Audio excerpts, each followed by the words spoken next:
Tampaknya Ami cukup proaktif. Dia memeluk pria itu dan bermesraan dengannya.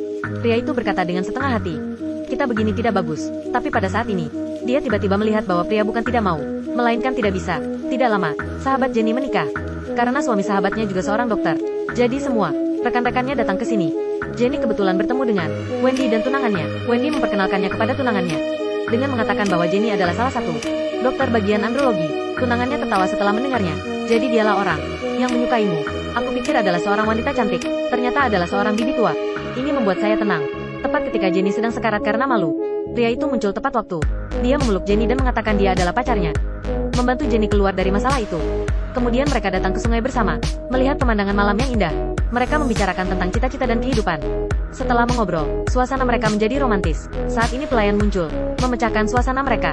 Saat mereka berdua mau pergi, tidak disangka bagian bawah pria itu naik, seketika menghantam meja. Adegan itu sangat memalukan.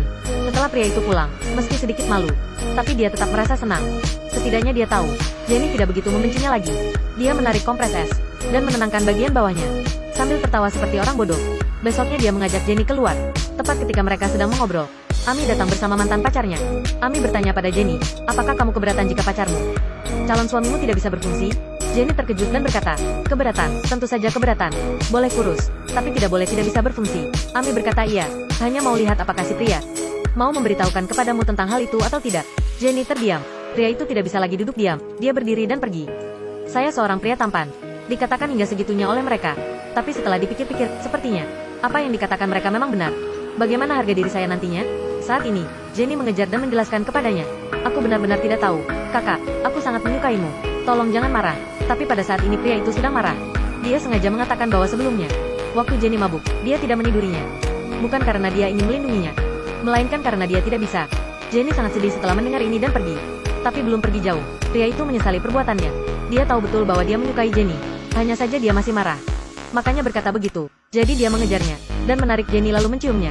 Tapi karena pria itu baru saja makan cabai, jadi Jenny lagi-lagi karena alergi dikirim ke rumah sakit. Setelah Jenny sembuh, mereka berdua kembali ke rumah mereka masing-masing, dan memikirkan kembali memori indah mereka berdua selama 2 hari ini. Begitu benih cinta bertunas, bagaimana bisa layu dengan mudah?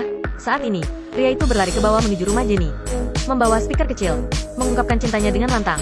Jenny, aku mencintaimu. Jenny, aku ingin punya anak denganmu. Jenny terkejut. Dia lalu turun dan berkata kepada pria itu, apa yang sedang kamu lakukan? Pria itu berkata, Jenny, aku menyukaimu.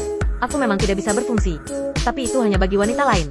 Kamu adalah satu-satunya yang bisa membuatku bisa berfungsi sejauh ini. Kamu, jadilah pacarku. Jenny sangat senang saat mendengarnya. Baguslah sekarang. Lain kali dia juga tidak perlu takut. Apakah pria itu akan selingkuh? Jadi Jenny berpikir, dan langsung menyetujui pria itu. Sejak saat itu, Jenny jatuh cinta pada pria itu.